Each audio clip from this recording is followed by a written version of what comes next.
Water is more than a material element. It is memory, spirit, reflection, and flow. Across cultures and landscapes, water carries with it meanings that change with geography, belief, and design philosophy. In the West, water often symbolizes power, wealth, and conquest. It is manipulated and performed. Fountains that dance, channels that divide, pools that mirror the ego of those who built them. But in Japan, water tells a quieter story, one of reverence and humility, of balance between movement and stillness. This mini-documentary explores the many ways water appears in Japanese garden design, both seen and unseen, from sukubai to koi ponds, from dry gravel rivers to cascading waterfalls. Each water feature embodies a philosophy. Alongside, compare how water is interpreted in Western design, and what that tells us about how cultures relate to nature.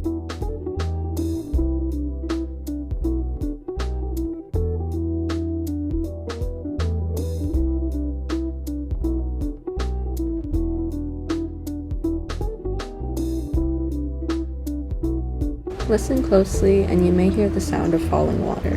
A taki, or waterfall, often appears in temple or stroll gardens, rarely towering, but always intentional. In Shinto, waterfalls are sacred. They are seen as places where kami, or nature spirits, reside.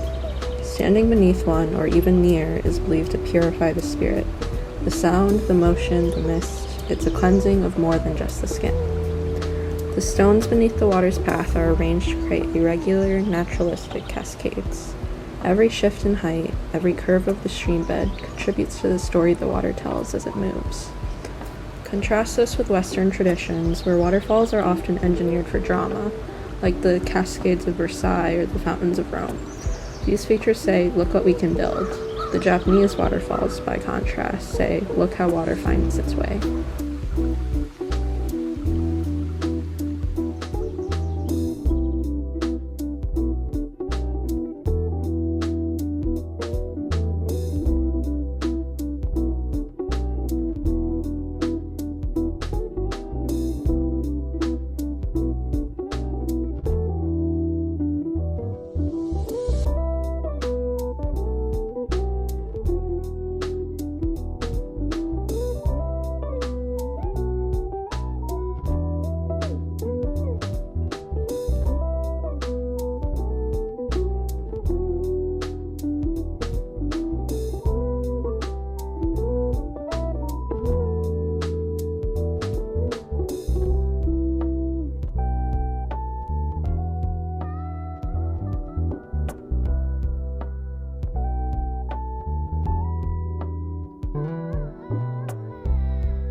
The koi pond may be the most recognizable Japanese water feature.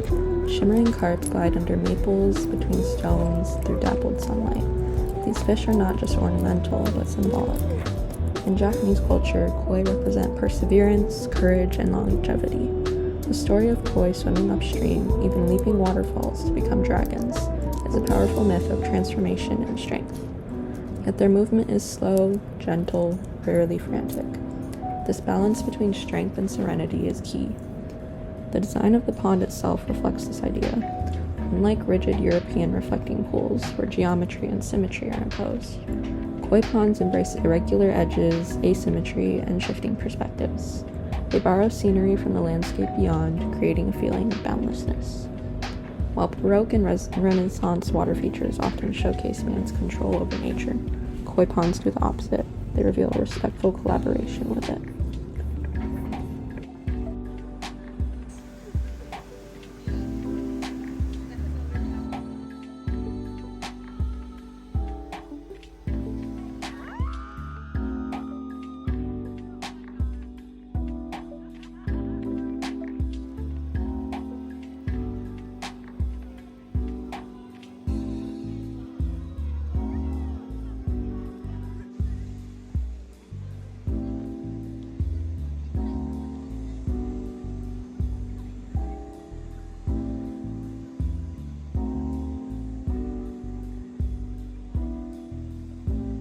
Japanese gardens is rarely approached in a straight line. Instead, you cross it via tobi-ishi, stepping stones, or a simple hashi bridge. Each stone or plank is placed with care, not only for function but for effect. You walk with intention, adjusting your pace. You look down to place your foot, and you slow. These transitions from one shore to another, from one space to the next, mere inner transitions. Stepping over water becomes a metaphor for journey, for momentary change. Western landscape paths often seek efficiency, straight walkways or monumental bridges. In Japan, the journey matters as much as the destination. The garden is an unfolding narrative, and the water is its turning page. At the entrance of a shrine or temple, nestled among stone and moss, you may find a low-set basin filled with clear water. This is the sukubai, a ritual purification feature used to cleanse the hands and mouth before entering a tea ceremony. The word sukubai comes from sukubao, meaning to crouch or to bow. Its very design encourages humility.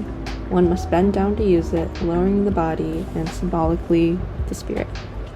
This gesture, quiet and brief, initiates a transition from the outside world into a sacred, reflective space. In Western traditions, cleansing fountains often appear in Christian rituals or classical Roman architecture, but they rarely carry this intimacy or scale. They tend to be elevated, emphasizing grandeur or spectacle. The sukubai, in contrast, is personal. It does not demand attention, it invites reverence.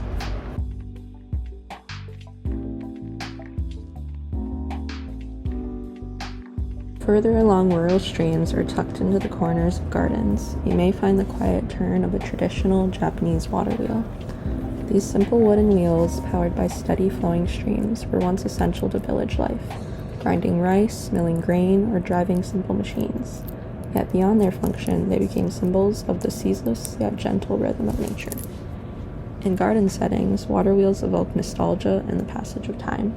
Their steady rotation offers a living metaphor for life's ongoing cycles, where Western water wheels often symbolize industrial strength and human progress, emblems of conquest over nature. Japanese water wheels express coexistence. They borrow energy from the stream without overwhelming it. They turn not with force, but with patience. Today, many gardens preserve Japanese water wheels not as tools, but as sculptures of motion, bridging the natural world with human craft.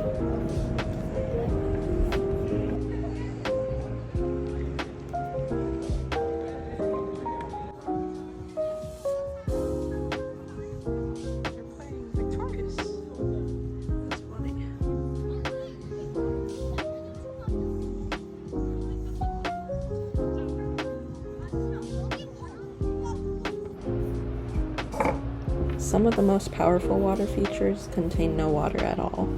The dry garden uses raked gravel or sand to suggest rivers, seas, and currents. Large stones stand like islands or mountains. Lines ripple outward like waves. These Zen gardens are not meant to be entered, only viewed, slowly, repeatedly, from different angles.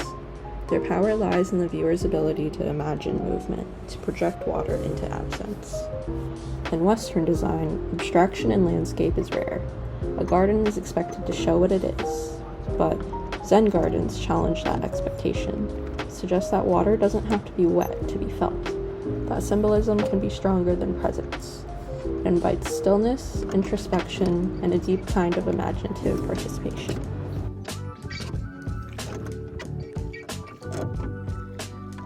In Western design, water often symbolizes control over nature, over space, and over perception.